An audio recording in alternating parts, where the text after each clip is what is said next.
वंदे वंदे।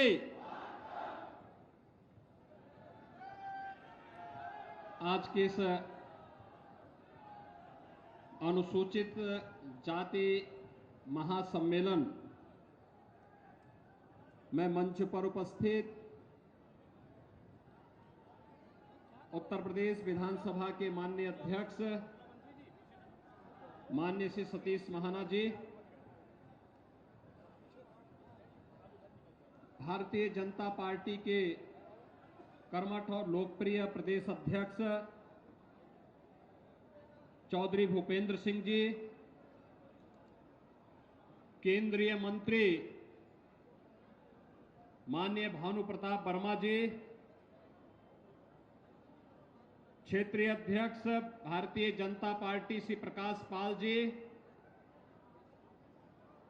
प्रदेश सरकार में मेरे सहयोगी मंत्रीगण श्री नंदगोपाल गुप्ता नंदी जी, श्री राकेश सचान जी, श्री असीम अरुण जी, श्रीमती प्रतिभा शुक्ला जी, श्री अनूप वाल्मीकि जी, माननीय सांसद श्री सत्यदेव पचौड़ी जी, माननीय सांसद श्री देवेंद्र सिंह भोले जी, महापौर श्रीमती परमिला पांडे जी, माननीय विधायकगण श्री महेश त्रिवेदी जी, श्री सुरेंद्र मैथानी जी, श्री राहुल बच्चा सोनकर जी, अभिजीत सिंह सांगा जी, श्रीमती नीलिमा कटियार जी, श्रीमती सरोज कुरील जी, श्री अरुण पाठक जी, श्री सलील बिश्नोई जी, श्री अविनाश सिंह चौहान जी और जिला पंचायत के अध्यक्ष श्रीमती स्वप्निल वरुण जी और भारी संख्या में कानपुर बुंदेलखंड क्षेत्र से जुड़े हुए मेरे अनुसूचित जनजाति से जुड़े हुए सभी उपस्थित भाइयों बहनों, आज शरद पूर्णिमा का पावन दिवस है और अपनी कालजयी रचना रामायण के माध्यम से हम सबका साक्षात्कार कराने वाले त्रिलोकदर्शी ऋषि महर्षि वाल्मीकि की पावन जयंती भी।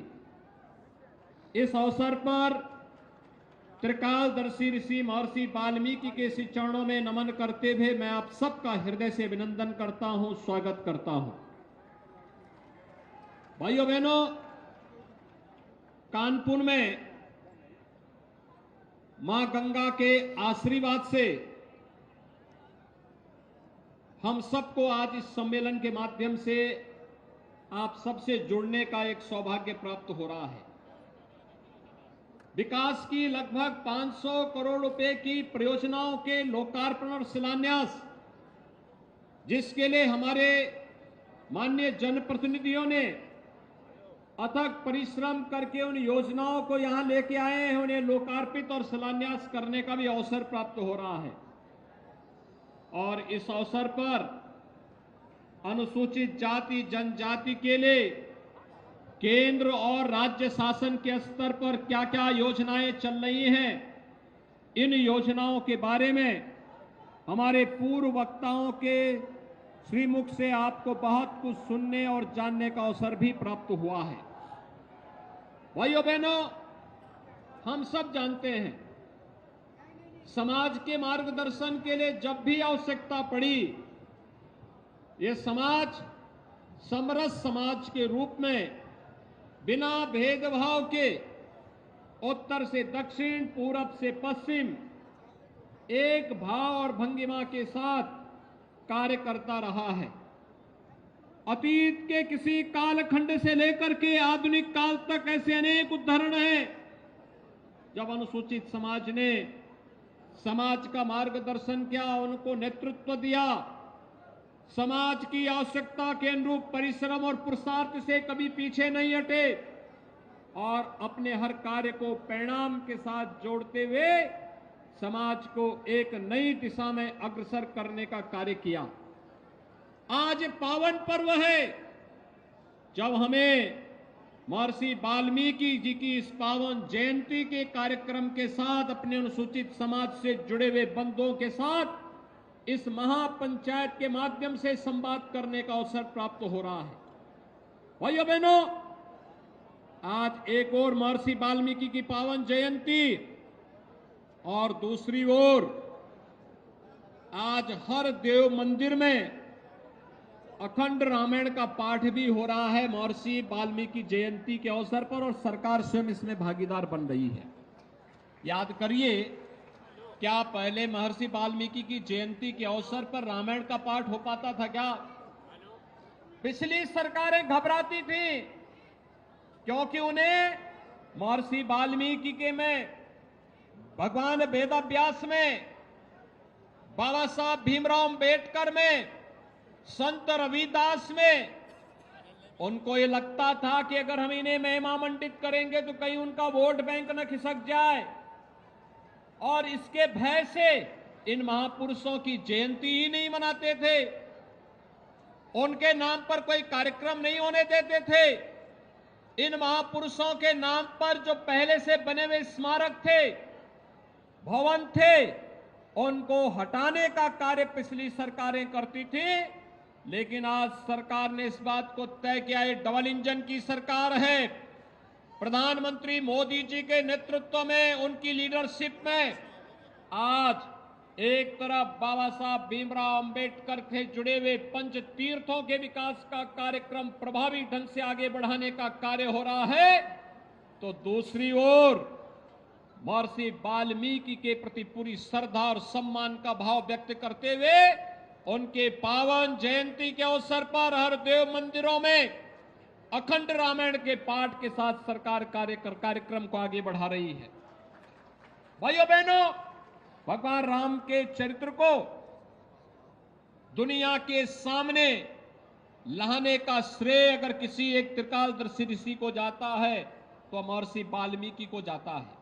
याद करिए, महर्षि वाल्मीकि, उन्होंने जो रामायण लिखा वही रामायण के अलग अलग संस्करण के रूप में अलग अलग कालखंडों में फिर सामने आई, और आज इसी का परिणाम है अयोध्या में भगवान श्री राम के भव्य मंदिर के निर्माण का मार्ग भी प्रशस्त हो रहा है। भाइयों बहनों, कौन ऐसा भारतीय होगा जो महर्षि वाल्मीकि पर, संत रविदास पर, बाबा साहब भीमराव अंबेडकर के योगदान के प्रति कृतज्ञता ज्ञापित न कर सकता हो? हर भारतीय को करना चाहिए, हर भारतीय करता है, और उनके प्रति कृतज्ञता ज्ञापित करते हुए अपनी सामाजिक और राष्ट्रीय एकता को मजबूती प्रदान करने का कार्य भी करता है। भाइयों बहनों, आज उसी परंपरा का निर्वहन करने के लिए हम लोग कानपुर के माध्यम से एक बार फिर से जोड़ने के लिए आए हैं। मैं आज के इस अवसर पर आपसे यही कहना चाहता हूं, पिछली सरकारें आपको, समाज को जाति के नाम पर बांटती थी, क्षेत्र के आधार पर बांटती थी, भाषाई आधार पर सामाजिक ताने बाने को छिन्न भिन्न करने का कार्य करती थी। लेकिन डबल इंजन की भारतीय जनता पार्टी की सरकार आज प्रधानमंत्री मोदी जी के नेतृत्व में सबका साथ और सबके विकास के अपने मंत्र के साथ शासन की योजनाओं को प्रभावी ढंग से हर तबके को देने का कार्य कर रही है। तो विकास की योजनाओं को भी बिना भेदभाव के समाज के प्रत्येक तबके को देने का कार्य कर रही है। उत्तर प्रदेश में केंद्र और राज्य शासन के स्तर पर पिछले 6 वर्ष के अंदर जहां 3.25 करोड़ गरीबों के शौचालय बने, वहीं 55 लाख गरीबों के लिए एक आवास देने का कार्य भी हुआ है। 1,54,00,000 से अधिक परिवारों को, भाइयों बहनों, 1,54,00,000 परिवारों को फ्री में बिजली के कनेक्शन मिले, तो 1,75,00,000 परिवारों को फ्री में उन्हें रसोई गैस के कनेक्शन उपलब्ध करवाने के कार्य भी हुए हैं। याद करिए, कोरोना कालखंड में फ्री में राशन और भरण पोषण भत्ता देने का कार्य भी और फ्री में वैक्सीन देने का काम भी डबल इंजन की सरकार ने बिना भेदभाव के और गरीब तक पहुंचाने का कार्य किया। दुनिया के अंदर कहीं भी कोरोना प्रबंधन का ये उदाहरण प्रस्तुत नहीं हुआ। आज सरकार अनेक कार्यक्रम चला रही है और मुझे प्रसन्नता हो रही है जब महर्षि वाल्मीकि जी की पावन जयंती के अवसर पर हम संवाद बना रहे हैं। प्रदेश सरकार ने तय किया है कि जितने भी सफाई कर्मचारी होंगे, इन सफाई कर्मचारियों को न्यूनतम वेतन देने की गारंटी सरकार देगी। मुख्य सचिव के नेतृत्व में हम लोगों ने कमेटी का गठन कर दिया है और हमने कहा समय से रिपोर्ट दो, कोई उनका शोषण न करने पाए, इसकी पुख्ता व्यवस्था की जाए। भाइयों बहनों, आज आप शासन की योजनाओं को हर गरीब तक बिना भेदभाव के पहुंचते हुए देख सकते हैं। हर दलित, हर वंचित योजनाओं का लाभ पाता हुआ देख सकता है। आज समाज के अंदर हम लोग देख सकते हैं कैसे योजनाओं का लाभ प्रभावी ढंग से उन लोगों तक पहुंचाने के लिए सरकार के स्तर पर किए गए प्रयास आज उन तक देखने को मिल रहे हैं। आपने इन चीजों को अनुभव किया होगा। 2017 के पहले प्रदेश के अंदर अनुसूचित जाति जनजाति के उत्पीड़न की घटनाओं को जिस तरीके से नजरअंदाज किया जाता था, आज देख रहे होंगे कि उन सभी गरीबों को, वंचितों को, अनुसूचित जाति और जनजाति से जुड़े हुए लोगों को उनका अधिकार देने का कार्य किया जा रहा है। कोई उनके सम्मान के साथ खिलवाड़ न करने पाए, इसके लिए सरकार के स्तर पर प्रयास किए गए हैं और सरकार के इसी प्रयास का परिणाम है कि आजादी के बाद जो विकसित पड़े हुए थे, जिन लोगों तक शासन की योजनाएं नहीं पहुंच पाई थी, ऐसे बनटांगिया समाज से जुड़े हुए लोगों को राजस्व गांव का दर्जा देकर के समाज और राष्ट्र की मुख्य धारा के साथ जोड़ा गया। चेरो हो, थारू है, मुसहर है, वनवासी है, बुक्सा है, ये जितनी भी जनजातियां थी, अनुसूचित जाति से जुड़ी हुई जातियां थी, जिनको शासन की योजनाओं के साथ 70 वर्षों में नहीं जोड़ा गया था, उन लोगों को योजनाओं के साथ जोड़ने का कार्य किया गया। उन्हें मान्यता दी गई। पहली बार गत पंचायत चुनाव में उनको अपने प्रधान चुनने का अवसर प्राप्त हुआ और शासन कहता ही नहीं, ये डबल इंजन की सरकार करके दिखाई भी है। याद करिए, 1 वर्ष पहले यही कानपुर देहात जनपद में, तब मैं यहां आया था, कानपुर में स्पीकर महोदय भी, पचौरी जी भी, मैथानी जी भी, हमारे विधायकगण मौजूद थे और कानपुर देहात में वहां के माननीय सांसद श्री भोले जी और वहां के माननीय विधायकगण मौजूद थे। जब यात्रा से आ रहे 35 परिवारों के घर ट्रॉली दुर्घटना में, ट्रॉली ट्रैक्टर की दुर्घटना में उजड़ गए थे। परिवार अनाथ हो गए थे। उनके सामने जीवन का संकट खड़ा हो गया था और तब मैं स्वयं आया था। मैंने कानपुर और कानपुर देहात दोनों जगह का दौरा किया था। और भाइयों बहनों, आज महर्षि वाल्मीकि जी के नाम पर वहां पर उनके लिए पूरी एक टाउनशिप बसा दी गई है। उनके लिए एक एक मकान दे दिए गए हैं। याद करिए, इन गरीबों के लिए जिनका मकान न हो, उसके लिए एक मकान मिल जाए सिर ढकने के लिए, वही दुनिया है। एक गरीब जिसके पास अपना शौचालय नहीं, उसको शौचालय मिल जाए, वही उसके लिए दुनिया है। एक नौजवान जिसके पास रोजगार नहीं, अगर उसके हाथ को कार्य मिल जाए, यही उसका सम्मान है, यही उसके लिए दुनिया है। एक बेटी जिसको सुरक्षा चाहिए, उसको सुरक्षा की गारंटी मिल जाए, यही उसके लिए दुनिया है। और भाइयों बहनों, एक वंचित, एक गरीब, एक दलित जो सम्मान जिसको प्राप्त नहीं हो रहा था, अगर उसे शासन और समाज मिलकर के सम्मान के साथ आगे बढ़ने के लिए एक अवसर देता है, तो उसके लिए दुनिया की सारी खुशियां उसको प्राप्त हो जाती हुई दिखाई देती हैं। और आज ये डबल इंजन की सरकार इसी को ध्यान में रख करके अपने कार्यक्रमों को आगे बढ़ाने का कार्य कर रही है। भाइयों बहनों, इन्हीं योजनाओं को लेकर के हम आज आगे बढ़ करके कार्य कर रहे हैं और इसका लाभ आपने आज देखा होगा। वेदाभ्यास के नाम पर बसाया गया यह टाउनशिप जो 1 वर्ष पहले उजड़ गए थे, उन लोगों को आज फिर से अपने घर प्राप्त हो चुके हैं। उन चेहरों की मुस्कान को देखकर के आप अंदाजा लगा सकते हैं कि वे चेहरे भी आज इस बात को मानते हैं कि देखिए, हो सकता है आपदा की चपेट में, किसी एक्सीडेंट की चपेट में उनके परिवार आ गए थे, और सरकार वही जो संकट में आपके साथ खड़ी हो सकती हो। ये डबल इंजन की सरकार संकट में खड़ी होने वाली सरकार है। ये सरकार वो नहीं जो वोट के लिए इस्तेमाल करती हो और उसके बाद भूल जाती हो।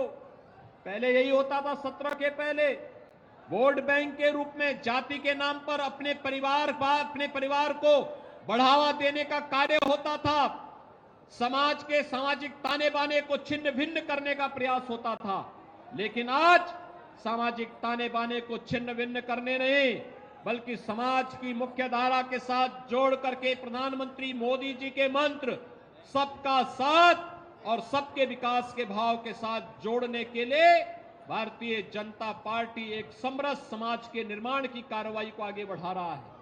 भाइयों बहनों, आपके लिए इससे बड़ी प्रसन्नता का विषय क्या हो सकता है कि लगभग 1.5 वर्ष पहले इसी कानपुर नगर में पुलिस कमिश्नर के रूप में सीएम अरुण जी अपनी सेवा दे रहे थे, और आज वह कन्नौज से विधायक भी हैं और साथ साथ उत्तर प्रदेश सरकार में समाज कल्याण विभाग के मंत्री भी हैं। आपने देखा होगा बदलते हुए भारतीय जनता पार्टी कैसे एक एक व्यक्ति का हाथ पकड़ करके आगे बढ़ाने का कार्य कर रहे हैं। 1.5 वर्ष पहले राहुल बच्चा सोनकर यहां घूमता था, आज विधायक है। आज आप देख रहे होंगे राहुल बच्चा सोनकर के पिता श्री राम जन्मभूमि आंदोलन के दौरान शहीद हो गए थे, और उस समय ऐसा लगता था, लोग ये मानते थे परिवार अनाथ हो गया। लेकिन ये भारतीय जनता पार्टी है, किसी को अनाथ नहीं होने देती है, उसके साथ खड़ी होती है, पूरी मजबूती के साथ खड़ी होती है। जब हम एक बार हाथ पकड़ते हैं तो भाइयों बहनों फिर हाथ छोड़ते नहीं हैं, उन्हें सम्मान के साथ आगे बढ़ाने का कार्य भी करते हैं। आपने यहां पर इस बात को देखा होगा कि यहां पर हमारी एक मंत्री कोरोना कालखंड में असमय काल कलवित हो गई थी। आज उनकी सुपुत्री श्रीमती स्वप्निल वरुण जिला पंचायत अध्यक्ष के रूप में है, और जिला पंचायत अध्यक्ष के रूप में नेतृत्व दे रही है। ये है सबका साथ और सबके विकास का भाव। हम अधूरे रास्ते में नहीं छोड़ते, और यही कारण है कि जब प्रधानमंत्री मोदी जी को गुजरात के मुख्यमंत्री के बाद प्रधानमंत्री पद का अवसर प्राप्त हुआ, उन्होंने एक ही बात कही थी, हमारी सरकार बिना भेदभाव के शासन की योजनाओं का लाभ समाज के हर तबके को देगी। गरीब भी था, गांव भी था, दलित भी था, वंचित भी था, महिलाएं भी थी, युवा भी थे उनके एजेंडे के तहत। और सबसे पहला कार्य किया, बाबा साहब भीमराव अंबेडकर के प्रति सम्मान व्यक्त करते हुए पंच तीर्थों के विकास के लिए कार्य योजना बनाना।